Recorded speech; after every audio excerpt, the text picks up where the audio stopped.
ನಮಸ್ಕಾರ ಎಲ್ರಿಗೂ. ನಾನು ನಿಮ್ಮ ಬಸವರಾಜ್ ಕಟ್ಟಿಕರ್. ನಮ್ಮ ಚಾನಲ್ಗೆ ಸ್ವಾಗತ ಸುಸ್ವಾಗತ.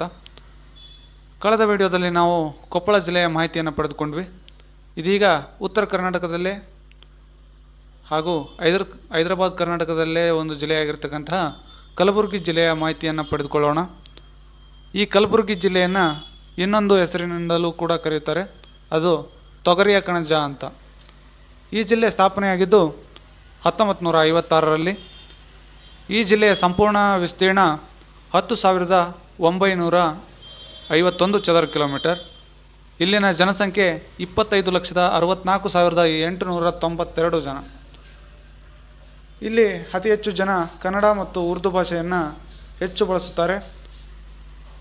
ಇಲ್ಲಿನ ಸಾಕ್ಷರತೆ ಪ್ರಮಾಣ 64.85% ಆಗಿದ್ದು, ಇಲ್ಲಿಯ ಜಿಲ್ಲಾಧಿಕಾರಿ MS ಫೌಜಿಯಾ ತರ್ನುಮ್ IAS ಆಫೀಸರ್. ಈ ಜಿಲ್ಲೆ 11 ತಾಲೂಕುಗಳನ್ನು ಹೊಂದಿದ್ದು, ಅಫ್ಜಲ್ಪುರ, ಆಳಂದ, ಚಿಂಚೋಳಿ, ಚಿತ್ತಾಪುರ, ಕಲಬುರ್ಗಿ, ಜೇವರ್ಗಿ, ಸೇಡಂ, ಶಹಾಬಾದ್, ಕಾಳಗಿ, ಯಡ್ರಾಮಿ, ಕಮಲಾಪುರ. ಪೂರ್ವಕ್ಕೆ ಆಂಧ್ರ ಪ್ರದೇಶ್, ತೆಲಂಗಾಣವನ್ನು ಹೊಂದಿದ್ದು, ಉತ್ತರಕ್ಕೆ ಮಹಾರಾಷ್ಟ್ರವನ್ನು ಹೊಂದಿದ್ದು ಹಾಗೂ ಬೀದರ್ ಜಿಲ್ಲೆಯನ್ನು ಹೊಂದಿದೆ. ಪಶ್ಚಿಮಕ್ಕೆ ವಿಜಯಪುರ ಮತ್ತು ಮಹಾರಾಷ್ಟ್ರ ಜಿಲ್ಲೆಯನ್ನು ಹೊಂದಿದೆ. ದಕ್ಷಿಣದಲ್ಲಿ ಯಾದಗಿರಿಯಿಂದ ಸುತ್ತುವರೆದಿದೆ. ಇಲ್ಲಿ ಅತಿ ಹೆಚ್ಚು ಸುಣ್ಣದ ನಿಕ್ಷೇಪವನ್ನು ನಾವು ಕಾಣಬಹುದು ಹಾಗೂ ತೊಗರಿಯನ್ನು ಹೆಚ್ಚು ಬೆಳೆಯುವ ಕಾರಣ ಇದನ್ನು ತೊಗರಿಯ ಕಣಜ ಎಂದು ಕರೆಯುತ್ತೇವೆ. ಕೃಷಿಯ ವಿಭಾಗಕ್ಕೆ ಬಂದಾಗ ಪ್ರಮುಖ ಬೆಳೆಗಳನ್ನು ನಾವು ಕಾಣಬಹುದು. ಜೋಳ, ಸಜ್ಜಿ, ತೊಗರಿ, ಕಬ್ಬು, ಕಡಲೆಕಾಯಿ, ಸೂರ್ಯಕಾಂತಿ, ಎಳ್ಳು, ಹುರುಳಿ, ಉದ್ದಿನಬೇಳೆ, ಗೋಧಿ, ಹತ್ತಿ, ಈ ಥರ ಪ್ರಮುಖ ಬೆಳೆಗಳನ್ನು ನಾವು ನೋಡಬಹುದು. ನೀರಾವರಿಗಾಗಿ ಇಲ್ಲಿನ ಜನ ಕೃಷ್ಣ ಮತ್ತು ಭೀಮಾ ನದಿಯನ್ನು ಬಳಸುತ್ತಾರೆ. ಇದು ಕಪ್ಪು ಮಣ್ಣಿನ ಪ್ರದೇಶ ಆಗಿರ್ತಕ್ಕಂಥ ಕಾರಣದಿಂದಾಗಿ ಇದು ಅತಿ ಹೆಚ್ಚು ತೇವಾಂಶವನ್ನು ಹೀರಿಕೊಳ್ಳತಕ್ಕಂತಹ ಸಾಮರ್ಥ್ಯವನ್ನು ಹೊಂದಿದೆ. ಅತಿ ಹೆಚ್ಚು ತಾಪಮಾನ ಜಿಲ್ಲೆಗಳಲ್ಲಿ ಈ ಜಿಲ್ಲೆಯು ಕೂಡ ಒಂದು. ಇದು ಕರ್ನಾಟಕದ 4 ವಿಭಾಗಗಳಲ್ಲಿ ಒಂದು ವಿಭಾಗದಲ್ಲಿ ಒಂದಾಗಿದೆ.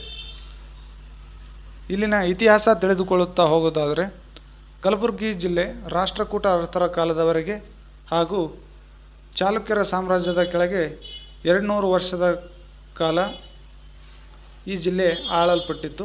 ಅದಾದ ನಂತರ ಕಳಚೂರಿ ಅರಸರ ನಿಯಂತ್ರಣಕ್ಕೆ ಒಳಪಟ್ಟಿತ್ತು.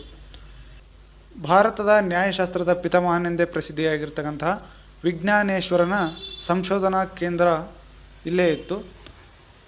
ಹಾಗೂ 12ನೇ ಶತಮಾನದಲ್ಲಿ ಕೊನೆಗೆ ಕಳಚೂರಿಗಳನ್ನು ಹೊಯ್ಸಳರು, ಚಾಲುಕ್ಯರು, ದೇವಗಿರಿಯಾದವರು ಸೋಲಿಸಿ ಆ ಸಾಮ್ರಾಜ್ಯವನ್ನು ಸ್ವತಂತ್ರಗೊಳಿಸುತ್ತಾರೆ.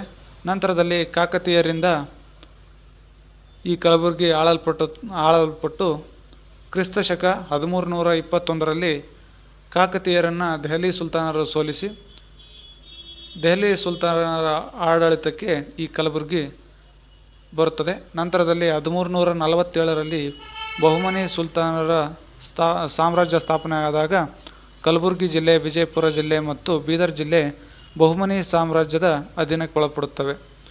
17ನೇ ಶತಮಾನದಲ್ಲಿ ಔರಂಗಜೇಬನು ಕಲಬುರಗಿಯನ್ನು ಒಂದು ಭಾಗವಾಗಿ ಮಾಡಿಕೊಳ್ತಾನೆ. ನಂತರ ಹೈದರಾಬಾದ್ನ ಸೇನಾಧಿಕಾರಿಯಾಗಿರ್ತಕ್ಕಂತಹ ಅಸಫ್ ಜಾ ಎಂಬುವರು ಹೈದರಾಬಾದ್ನ ಸಂಸ್ಥಾನವನ್ನು ಸ್ಥಾಪಿಸಿ ಕಲಬುರಗಿ ಜಿಲ್ಲೆಯ ಹೈದರಾಬಾದ್ ಸಂಸ್ಥಾನಕ್ಕೆ ಸೇರಿಸಿದರು. 1948ರಲ್ಲಿ ಸೆಪ್ಟೆಂಬರ್ 17ರಂದು ಈ ಜಿಲ್ಲೆ ಸ್ವತಂತ್ರಗೊಂಡಿತು. ಕಾರಣ ಇದು ಹೈದರಾಬಾದ್ನ ನಿಜಾಮರ ಆಡಳಿತಕ್ಕೆ ಒಳಪಟ್ಟ ಕಾರಣ ಇದು ಸ್ವಾತಂತ್ರ್ಯ ಪಡೆಯಲು 1 ವರ್ಷ ಹೆಚ್ಚಿಗೆ ಬೇಕಾಯಿತು. ಈ ಹೈದರಾಬಾದ್ ನಿಜಾಮರಿಂದ ಸ್ವಾತಂತ್ರ್ಯ ಹೋರಾಟಕ್ಕೆ ಇಲ್ಲಿನ ಜನರ ಅನೇಕ ಪಾತ್ರವಿದೆ. ಇಲ್ಲಿನ ಜನರ ಆಹಾರ ಪದ್ಧತಿಯನ್ನು ನೋಡೋದಾದರೆ ಜೋಳದ ರೊಟ್ಟಿ, ಶೇಂಗಾಯ ಚಟ್ನಿ ಹಾಗೂ ತರಕಾರಿಗಳಿಂದ ಮಾಡಿದ ಪಲ್ಯಗಳನ್ನು ಬಳಸುತ್ತಾರೆ. ಹಾಗೂ ಹಬ್ಬದ ಸಮಯಗಳಲ್ಲಿ ಬೇಳೆ ಹೂರಣ, ಹೋಳಿಗೆ ಇಲ್ಲಿ ತುಂಬ ಸ್ಪೆಷಲ್. ಹಾಗೂ ತಹಾರಿ ಎಂಬುವ ಖಾದ್ಯ ಇಲ್ಲಿನ ಜನರ ಮೆಚ್ಚುಗೆ ಪಡೆದಿರತಕ್ಕಂಥ ಖಾದ್ಯವಾಗಿದ್ದು, ಇದು ಬಿರಿಯಾನಿಯನ್ನು ಹೋಲುವ ತಿಂಡಿಯಾಗಿದೆ. ಶಿಕ್ಷಣ ವಿಚಾರಕ್ಕೆ ಬಂದಾಗ ಈ ಜಿಲ್ಲೆಯಲ್ಲಿ 2 ವಿಶ್ವವಿದ್ಯಾಲಯಗಳನ್ನು ಕಾಣಬಹುದು. ಕೇಂದ್ರೀಯ ವಿಶ್ವವಿದ್ಯಾಲಯ ಹಾಗೂ ಗುಲ್ಬರ್ಗ ವಿಶ್ವವಿದ್ಯಾಲಯ. 3 ಇಂಜಿನಿಯರಿಂಗ್ ಕಾಲೇಜುಗಳು, ಸರ್ಕಾರಿ ವೈದ್ಯಕೀಯ ಕಾಲೇಜು, ESIC ಮೆಡಿಕಲ್ ಕಾಲೇಜು, ಖಾಸಗಿಯ ವೈದ್ಯ ಕಾಲೇಜು, ಫೈನ್ ಆರ್ಟ್ಸ್ ಕಾಲೇಜು ಮತ್ತು ಅನೇಕ ಪದವಿ ಕಾಲೇಜು ಮತ್ತು ಪೂರ್ವ ಪದವಿ ಕಾಲೇಜುಗಳನ್ನು ನಾವು ನೋಡಬಹುದು. ಸಾರಿಗೆ ವಿಷಯಕ್ಕೆ ಬಂದಾಗ ಇಲ್ಲಿನ ಕಲ್ಯಾಣ ಕರ್ನಾಟಕದ ಸಾರಿಗೆ ಮತ್ತು ಆಟೋ ರಿಕ್ಷಾಗಳನ್ನು ಹಳ್ಳಿಗಳಿಂದ ಪಟ್ಟಣಕ್ಕೆ ಸಂಪರ್ಕ ಹೊಂದಲು ಬಳಸುತ್ತಾರೆ. ರೈಲು ಮಾರ್ಗ ಕಲಬುರಗಿ ಜಿಲ್ಲೆಯು ಹೊಂದಿದ್ದು ಇದು ಮುಂಬೈ, ದೆಹಲಿ, ಬೆಂಗಳೂರು, ಚೆನ್ನೈ, ಅಹಮದಾಬಾದ್, ರಾಜ್ಕೋಟ್, ಆಗ್ರಾ, ಭೋಪಾಲ್, ಕೊಯಮತ್ತೂರುಗಳ ಮುಂತಾದ ನಗರಗಳನ್ನು ಸಂಪರ್ಕಿಸುತ್ತದೆ. ಇನ್ನು ಲೋಕಸಭಾ ಚುನಾವಣೆ ವಿಷಯಕ್ಕೆ ಬಂದಾಗ ರಾಧಾಕೃಷ್ಣ ದೊಡ್ಡಮನಿ ಇವರು ಕಾಂಗ್ರೆಸ್ ಪಕ್ಷದಿಂದ 2024ರ ಚುನಾವಣೆಯಲ್ಲಿ ಗೆದ್ದು ಇಲ್ಲಿನ ಸಂಸದರಾಗಿರುತ್ತಾರೆ.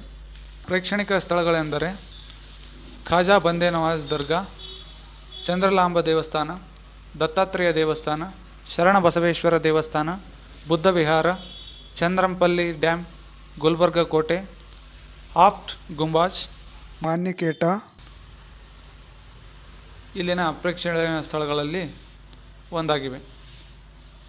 ಈ ಜಿಲ್ಲೆಯಲ್ಲಿ 918 ಹಳ್ಳಿಗಳಿವೆ, 11 ತಾಲೂಕು ಪಂಚಾಯಿತಿಗಳಿವೆ ಹಾಗೂ 261 ಗ್ರಾಮ ಪಂಚಾಯಿತಿಗಳು ನಾವು ಕಾಣಬಹುದು. ಈ ಗುಲ್ಬರ್ಗ ಜಿಲ್ಲೆಯನ್ನು ತೊಗರಿಯ ಕಣಜ ಎಂದು ಕರೆಯುತ್ತಾರೆ. ಇಷ್ಟು ಈ ಗುಲ್ಬರ್ಗ ಜಿಲ್ಲೆಯ ಮಾಹಿತಿಯಾಗಿದ್ದು, ಇಲ್ಲಿಯವರೆಗೆ ನಮ್ಮ ಯೂಟ್ಯೂಬ್ ಚಾನಲನ್ನು ನೋಡಿರ್ತಕ್ಕಂಥ ಮಾಹಿತಿಯನ್ನು ಪಡೆದುಕೊಂಡಿರ್ತಕ್ಕಂಥ ತಮಗೆಲ್ಲರಿಗೂ ತುಂಬ ಹೃದಯದ ಧನ್ಯವಾದಗಳು. ಮುಂದಿನದಾಗಿ ಯಾವ ಜಿಲ್ಲೆಯ ಬಗ್ಗೆ ಮಾಹಿತಿ ಪಡೆಯೋಣ ಎಂದು ಕಮೆಂಟ್ ಮೂಲಕ ತಿಳಿಸಿ. ಧನ್ಯವಾದಗಳು.